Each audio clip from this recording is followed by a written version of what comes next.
ಪಟ್ಟಾಗ ರಾಮ ಮತ್ತೆ ಸಮಾಧಾನ ಮಾಡಿದ್ರು. ಹೀಗೆ ಒಂದು ರೀತಿ ಒಬ್ಬೊಬ್ಬರು ಬೀಳ್ತಾನೇ ಇರ್ತಾರೆ, ಮತ್ತು ಪಕ್ಕದವರು ಅವರನ್ನು ಹಿಡಿದು ಎತ್ತುತ್ತಾನೇ ಇರಬೇಕು. ಈ ಪರಿಸ್ಥಿತಿಯಲ್ಲಿ ಕೊನೆಗೆ ರಾಮನ ವೀರರಮಣಿಯಾಗಿ ನಿನ್ನ ಈ ರೀತಿಯಾದ ಮುದುಡುವಿಕೆ ಸರಿಯಲ್ಲ ಅಂತ ಸಮಾಧಾನ ಪಡಿಸಿದ ಮೇಲೆ ಆಕೆ ದೃಢವಾಗಿ ರಾಮಚಂದ್ರನ ಮಾತಿಗೆ ಗಟ್ಟಿ ನಿಂತು ಆಶ್ವಾಸಿತಾತೇನ ರಾಘವೇಣ ಪ್ರಭಾವಯುಕ್ತೇನ ಪರಂತಪೇನ ಸಾ ವೀರಪತ್ನಿ ಧ್ವನತಾಮುಖೇನ ಸುವೇಶ ರೂಪ ವಿರರಾಮತಾರ.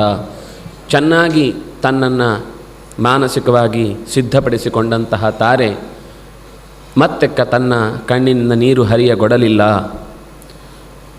ಇದಾದ ಮೇಲೆ ಸುಗ್ರೀವನಿಗೆ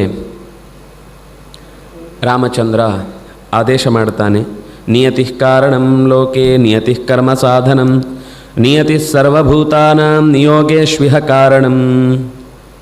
ಸುಗ್ರೀವ ಮತ್ತೆ ಪ್ಯಾಚ್ ಆಗ್ತಾನೆ.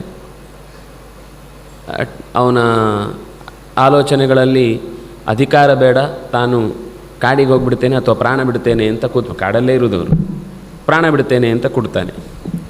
ಆಗ ಮತ್ತೆ ರಾಮಚಂದ್ರ ಅವನನ್ನು ಸಮಾಧಾನ ಪಡಿಸ್ತಾ ಹೇಳ್ತಾನೆ,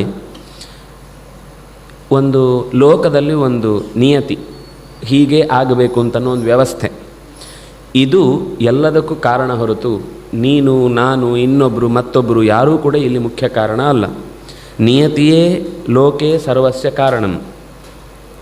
ನಿಯತಿ ಕರ್ಮ ಸಾಧನಂ.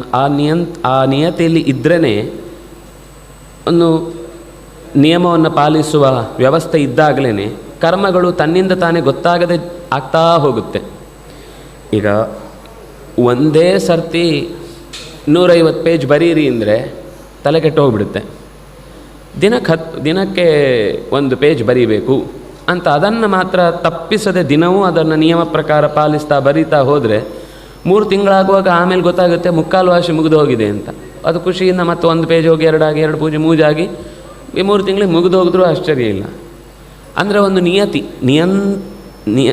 ನಿರಂತರವಾಗಿ ಒಂದು ಕರ್ಮವನ್ನು ಬಿಡದೆ ಸಾಧಿಸುವುದಕ್ಕೆ ಈ ನಿಯತಿ ಅನ್ನೋದು ಕಾರಣ ಆಗುತ್ತೆ. ಅದರಿಂದಾಗಿ ನಿಯತಿ ಕರ್ಮ ಸಾಧನಂ.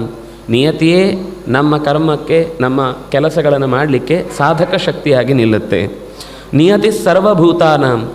ಈ ನಿಯತಿ ಅನ್ನೋದು ಕೇವಲ ಯಾರೋ ಒಬ್ಬನಿಗೆ ಸಂಬಂಧಪಟ್ಟ ಅಲ್ಲ, ಜಗತ್ತಿನ ಸಮಸ್ತ ಜೀವಜಾತಗಳಿಗೂ ಆ ನಿಯತಿಯೇ ಕೆಲಸ ಮಾಡೋದು.